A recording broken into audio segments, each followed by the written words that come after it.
padre soltero compró una muñeca para una niña que lloraba, sin saber que su madre multimillonaria lo estaba observando. Catherine Sterling existía en un mundo de cristal pulido y acústica amortiguada. Su apartamento en la cima de un rascacielos, una nave silenciosa navegando sobre la ciudad, era menos un hogar y más un monumento a la ausencia. Cada superficie era fría al tacto, cada línea clínicamente limpia. La riqueza susurraba desde el arte minimalista y las vistas panorámicas, pero era un sonido solitario, el zumbido de una máquina funcionando en una habitación vacía. El duelo la había vaciado años atrás, cuando un accidente súbito y brutal se llevó a su esposo, David. No respondió con lágrimas, sino con hojas de cálculo. Encerró su corazón en el hielo del imperio inconcluso de él, triplicando su valor, levantando torre tras torre reluciente. Confundió actividad con vida y, al hacerlo, olvidó cómo vivir. La única calidez en su mundo estéril era Lily, su hija de 6 años. Pero incluso esa calidez se sentía lejana, como el sol visto a través de una ventana triple. Catherine amaba a su hija con un dolor feroz y protector, pero se relacionaba con ella a través de horarios y tutores, con regalos costosos pero impersonales. Veía en los ojos de Lily una tristeza silenciosa, reflejo del vacío en su propio pecho, y eso la aterraba. Era una titana de los negocios que podía dominar juntas directivas y doblar mercados a su voluntad, pero no sabía cómo salvar la creciente distancia entre ella y su propia hija. A kilómetros de distancia, en una parte de la ciudad olvidada por el horizonte, Daniel Grant vivía en un mundo de aserrín y preocupaciones. Su pequeño apartamento estaba impregnado del aroma de la madera y del fantasma persistente del perfume de lavanda de su esposa.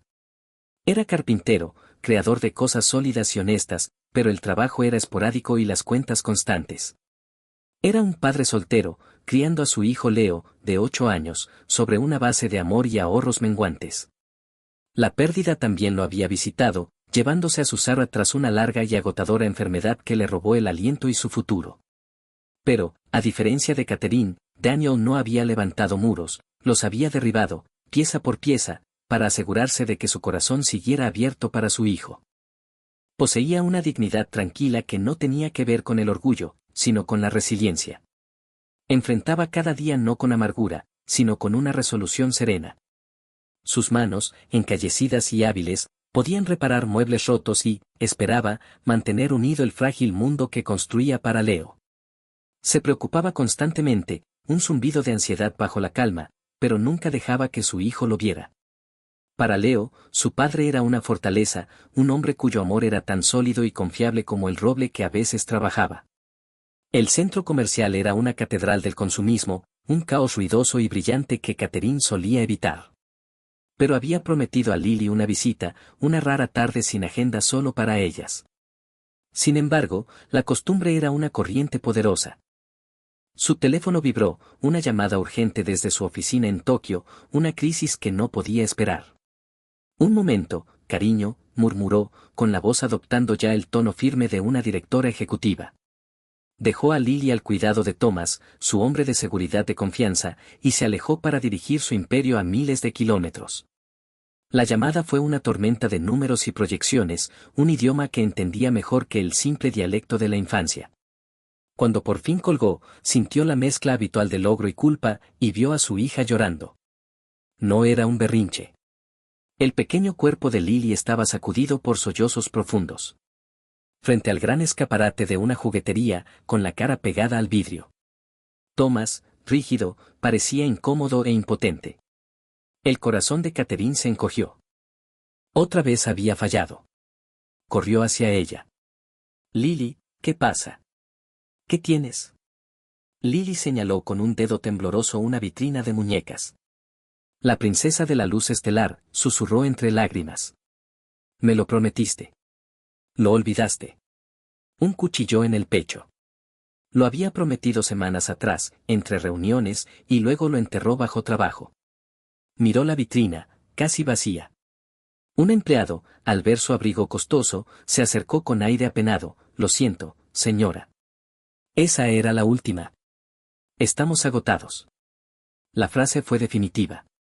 El llanto de Lily creció, puro y desgarrador, el sonido de una niña que se sentía olvidada. Catherine quedó paralizada, hasta que un hombre se acercó. No vestía traje, sino una chaqueta gastada y jeans. Se agachó frente a Lily, poniéndose a su altura, con una suavidad que creó un remanso de silencio en el ruido del centro comercial. Daniel, que volvía de un pequeño trabajo de reparación, había escuchado el llanto. Vio a la mujer elegante, al guardia perdido, y a la niña. Recordó haber visto una muñeca caída, con la caja abollada, escondida detrás de unos juegos de mesa. Pensó en comprarla para la hija de un amigo, pero no podía gastar el dinero. Ahora, con esas lágrimas delante, la decisión cambió. El dinero en su bolsillo, reservado para cuentas y comida, se volvió ligero. Habló con el dependiente, señaló la muñeca olvidada y, minutos después, volvió con la caja imperfecta. Creo que esta te estaba esperando, le dijo a Lily con calidez. Parece que necesita un buen hogar. Lily dejó de sollozar, tomó la muñeca y esbozó una sonrisa temblorosa. Gracias, susurró, todos merecen ser felices, respondió él, despeinándole suavemente el cabello. Luego asintió cortésmente a Catherine y desapareció entre la multitud. Catherine quedó inmóvil. Un hombre había gastado dinero que seguramente necesitaba para regalar algo a una niña que no conocía, sin pedir nada. La había visto de verdad, y ella, su propia madre, no una grieta apareció en el hielo de su corazón. Sabía que tenía que encontrarlo. La memoria del hombre en el centro comercial perseguía a Catherine. Se repetía en su mente, su acercamiento suave, el calor en sus ojos, la sencillez de su gesto. Un contraste absoluto con el mundo frío y calculado que ella habitaba. Sus días se pasaban adquiriendo empresas y activos, pero él había adquirido algo invaluable en un instante, su atención total. El vacío en su pecho ahora tenía un nuevo eco, uno de curiosidad y de un anhelo extraño y desconocido. Llamó a Arthur, su jefe de seguridad desde hacía más de 20 años. Un hombre de eficacia silenciosa y lealtad inquebrantable. Entró en su oficina con el rostro imperturbable. Por primera vez en mucho tiempo, Catherine sintió una chispa de inseguridad. Arthur, comenzó, con voz más suave de lo habitual, necesito que encuentres a alguien. Lo describió, más por la sensación que transmitía que por sus rasgos físicos. Tenía unos ojos amables, terminó, sintiéndose ridícula. Arthur solo asintió. Estaba acostumbrado a peticiones inusuales, aunque esta parecía diferente. No tenía el filo frío de los negocios. Con las cámaras de seguridad del centro comercial y el registro de la compra en la tienda de juguetes, tardó menos de un día. Puso un expediente delgado sobre el escritorio de mármol. Daniel Grant, anunció. Carpintero. Viudo. Tiene un hijo de 8 años, Leo. Vive en el distrito Rosewood. Catherine lo miró fijamente. La información era escasa, pero pintaba una vida muy distinta a la suya, sustancia, no apariencia. La palabra carpintero resonó en ella, un hombre que construía cosas con sus manos, reales, no imperios abstractos de riqueza. Despidió a Arthur y se quedó sola, mirando el archivo. ¿Quería agradecerle? Sí. ¿Recompensarlo? Podría escribir un cheque enorme que solucionara todos sus problemas. Pero esa idea le pareció una profanación. Su gesto no había sido una transacción. Pagarle sería insultar el momento en el centro comercial. No quería ser la antigua Catherine, la que creía que el dinero lo resolvía todo. Quería verlo otra vez. Entender de dónde venía esa fuerza silenciosa. Decidió ir a él, no como la directora ejecutiva multimillonaria, sino como la madre de Lily. El taller de Daniel era un local pequeño, alquilado, en una calle industrial tranquila. El aire olía a cedro y barniz, opuesto al ambiente filtrado y estéril de su ático. Herramientas colgaban ordenadas, y piezas a medio terminar esperaban pacientemente. Daniel estaba cepillando un tablón de arce, concentrado, sin notar su presencia. Ella se quedó en la puerta, sintiéndose fuera de lugar en su caro suéter de cachemira y pantalones a medida. Disculpe, dijo en voz baja. Daniel levantó la vista, sorprendido. Reconoció su rostro. Se sonrojó levemente mientras se limpiaba las manos. Usted es la madre de la niña, dijo con voz cálida, sí. Soy Catherine, respondió, extendiéndole la mano. Quería agradecerle lo que hizo por Lily. Él estrechó su mano, firme y callosa. No fue nada, contestó, mirando el taller. Lo siento, No tengo un lugar para recibir visitas. No, es maravilloso, dijo, observando las virutas de madera en el suelo. Por favor, déjeme pagarle la muñeca y las molestias. Él levantó la mano, negando con suavidad. No lo haga. Verla sonreír fue el único pago que necesitaba. Su negativa la dejó vulnerable. En su mundo, todo tenía precio. La sinceridad de él hacía que su fortuna fuera irrelevante. No sé qué decir, admitió. No tiene que decir nada, sonrió él. ¿Cómo está Lily? La pregunta era simple y directa. No sobre su empresa ni sobre su apellido. Está feliz, dijo Catherine, probando la palabra en su boca. No ha soltado la muñeca. La llamó Esperanza. El silencio que siguió no fue incómodo, sino cómodo, lleno del zumbido tranquilo del taller. Entonces Catherine vio una estantería infantil a medio hacer, bellamente tallada. ¿Acepta encargos? Sí, claro, respondió Daniel, quiero una así para la habitación de Lily. Para Esperanza y sus amigas. Él asintió. Eso era trabajo. Necesitaría ver el espacio y tomar medidas. Días después, Daniel llegó a la mansión de Catherine en su camioneta vieja y abollada, contrastando con los coches de lujo del garaje. No se intimidó. Miraba la casa no como símbolo de poder, sino como un conjunto de espacios a medir. Lily, tímida al principio, pronto se encariñó con él, respondiendo a sus preguntas sobre sus cuentos favoritos para adaptar la estantería. Catherine lo observaba desde la biblioteca, viendo cómo en 10 minutos conectaba más con su hija que ella en meses. Sentía cómo se derretía el hielo interior. Las semanas siguientes, mientras construía la estantería, hablaron. Él le contó sobre Sarah, su esposa fallecida, con amor sereno, sin dramatismo. Sobre su sueño de tener un terreno y construir su hogar. Sobre Leo, con orgullo. Ella, animada por su franqueza, le habló de David. Él construyó todo esto, dijo, mirando la opulencia. Cuando murió, pensé que si seguía construyendo, lo mantendría vivo. Pero creo que me enterré con él. Daniel dejó de trabajar. No ofreció frases hechas. Solo la escuchó, viendo la mujer herida bajo la armadura de riqueza. Debe de ser pesado, dijo suavemente. Catherine sintió lágrimas por primera vez en años. Lo es, susurró. Allí, en la habitación de su hija, con el aroma a pino recién lijado, crecía un vínculo. No por estatus, sino por pérdida compartida y una esperanza incipiente. Pero el choque de sus mundos era inevitable. Ocurrió una soleada tarde de sábado, en un parque público. Por primera vez, sus dos pequeños mundos se unieron. Catherine llevó a Lily y Daniel llevó a Leo. Los cuatro formaban una imagen de alegría sencilla, compraron helados, empujaron a los niños en los columpios y se sentaron en un banco, compartiendo risas sin esfuerzo. Por unas horas, Catherine no era una multimillonaria y Daniel no era un carpintero con apuros, eran solo dos padres solteros encontrando una chispa de felicidad juntos. Ella sentía una ligereza desconocida. Observó a Daniel levantar a Leo sobre sus hombros, escuchó el grito de alegría del niño y vio a Lily tomar la mano de Daniel con confianza infantil. En ese instante, la fría mansión y la sala de juntas parecían de otra vida. Esto era real. Esto parecía hogar. Pero los observaban. Un fotógrafo, avisado por un ejecutivo despedido y rencoroso de su empresa, estaba oculto entre los arbustos. Su lente robaba el momento privado y lo convertiría en algo sucio.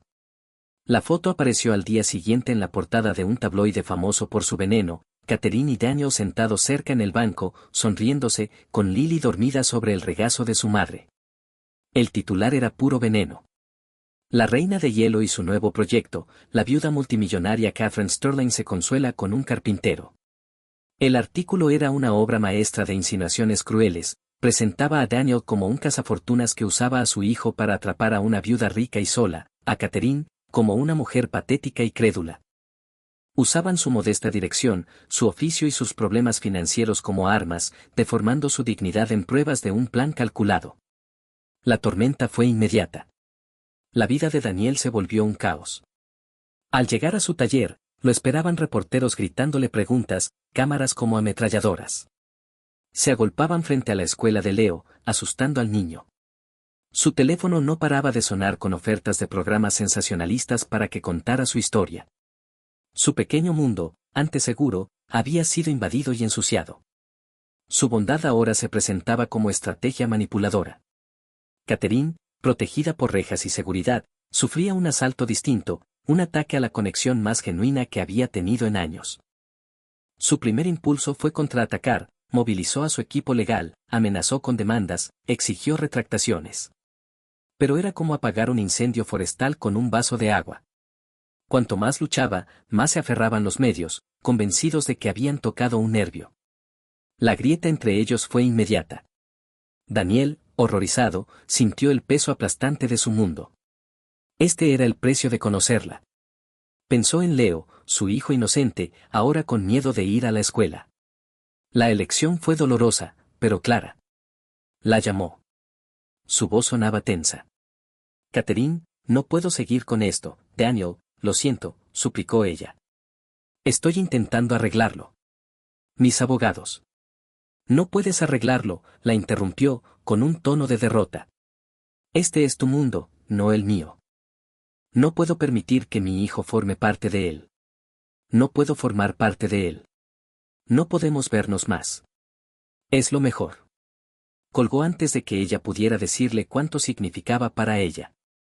Él se alejaba no por enojo, sino por proteger a su hijo y a sí mismo de la tormenta que su vida atraía. Catherine volvió a estar sola en su ático silencioso, las luces de la ciudad brillando como estrellas indiferentes. Los muros que Daniel había empezado a derribar se reconstruyeron, reforzados ahora con culpa. Él había traído calor y luz, y ella le había devuelto un vendaval que amenazaba con destruirlo. Las semanas siguientes fueron un estudio del silencio. El frenesí mediático se apagó lentamente, pero el daño estaba hecho. Los recuerdos del parque, el olor a serrín, la risa fácil de Daniel, eran fantasmas. El golpe más duro lo vio en Lily, se había cerrado otra vez. Una noche, la encontró guardando cuidadosamente la muñeca princesa de la luz estelar en su caja abollada. Esperanza está cansada, dijo la niña. Quiere dormir un rato. Catherine sintió un cuchillo en el corazón. Daniel intentaba recomponer su vida, cambió su número, dejó el taller un tiempo, se dedicó a Leo. Pero no estaba bien. Extrañaba la inteligencia tranquila de Catherine, la vulnerabilidad en sus ojos, la manera en que sus vidas empezaban a entrelazarse. Había cortado la relación para proteger su mundo, pero solo lo había hecho más pequeño y gris. Catherine entendió que estaba en una encrucijada. La antigua Catherine se habría refugiado en el trabajo o en una nueva adquisición, aceptando la separación como un daño colateral inevitable de su vida. Pero Daniel la había cambiado. Le había mostrado otra clase de fuerza, basada no en el control, sino en la vulnerabilidad y la verdad. Pelear contra la prensa con abogados y dinero era su manera antigua, y había fracasado. Solo quedaba un camino, y era aterrador, mostrarse. Dejarse ver de verdad. Llamó, no a su equipo legal, sino al productor del noticiero más respetado de la televisión. Aceptó una entrevista en directo, sin vetar ningún tema. Su equipo estaba horrorizado. Le advirtieron que reavivaría el escándalo. Que así sea, respondió con una firmeza que no le conocían. La noche de la entrevista, se sentó en un estudio iluminado con frialdad, una sola cámara frente a ella. No llevaba un traje de poder, sino un sencillo vestido azul. Miró al objetivo como si hablara con un solo hombre. El entrevistador comenzó con los titulares sensacionalistas. Catherine no se inmutó. No estoy aquí para hablar de ellos, dijo. Estoy aquí para hablar de él. De Daniel Grant.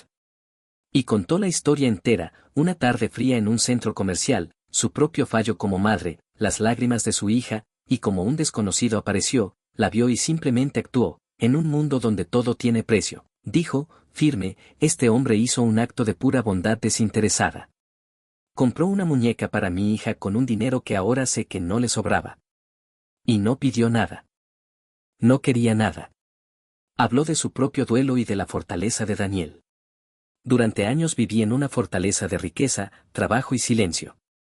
Daniel Grant, un carpintero, entró en mi vida y empezó a desmontar esos muros con solo su decencia.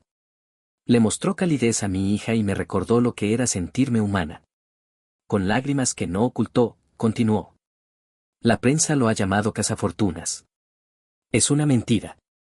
La única persona buscando oro en esta historia era yo. Buscaba algo real en una vida de cosas artificiales. Y lo encontré en su carácter, en su integridad, en su corazón. Él le dio a mi hija una muñeca de $10 y, al hacerlo, me devolvió el alma. Esa es una deuda que ninguna fortuna puede pagar. Respiró hondo. Permití que mi mundo lo dañara, y siempre lo lamentaré. Es el hombre más bondadoso y honorable que he conocido. Y, lo amo. En su pequeño salón, Daniel veía la entrevista. Esperaba un discurso corporativo, en cambio, vio a Catherine sin armadura, luchando por él con la única arma que importaba, la verdad. Sintió como algo roto en su interior empezaba a sanar. Comprendió que el amor no era huir de la tormenta, sino afrontarla juntos. Sin pensarlo, tomó sus llaves y condujo hasta el estudio de televisión. Esperó fuera, mientras un grupo de reporteros se agolpaba. Cuando Catherine salió, parecía agotada. Lo buscó con la mirada, y lo encontró. Daniel se acercó, los guardias quisieron detenerlo, pero ella levantó la mano. Frente a ella, con la ciudad como telón de fondo, dijo. Lo vi. Con lágrimas, ella respondió. Lo dije en serio. Él puso sus manos en sus brazos. Lo sé. Y fui un tonto al alejarme. Te amo, Catherine. La besó allí mismo, bajo el resplandor de las farolas y los flashes, una promesa en medio de la tormenta. Un año después, el frío había desaparecido. No vivían en la torre de cristal ni en el pequeño apartamento, sino en una casa de campo restaurada, a una hora de la ciudad. Daniel había lijado los suelos y reconstruido la chimenea. La estantería que hizo para Lily ocupaba un lugar central, repleta de libros para ella y para Leo. Catherine había suavizado sus rasgos, la risa era ahora frecuente. Se había retirado de la gestión diaria de su imperio y se centraba en un nuevo proyecto, la Fundación Lily y Leo, financiada por ella y guiada por él, dedicada a ayudar a familias monoparentales. En el salón, Lily sostenía a la princesa de la luz estelar. Esperanza quiere ir a la reunión también, dijo muy seria. Catherine y Daniel se miraron con complicidad. Él le había dado a su hija una muñeca llamada Esperanza, y con ella, había devuelto la esperanza real a sus vidas. Habían afrontado la tormenta y, juntos, construido un nuevo hogar.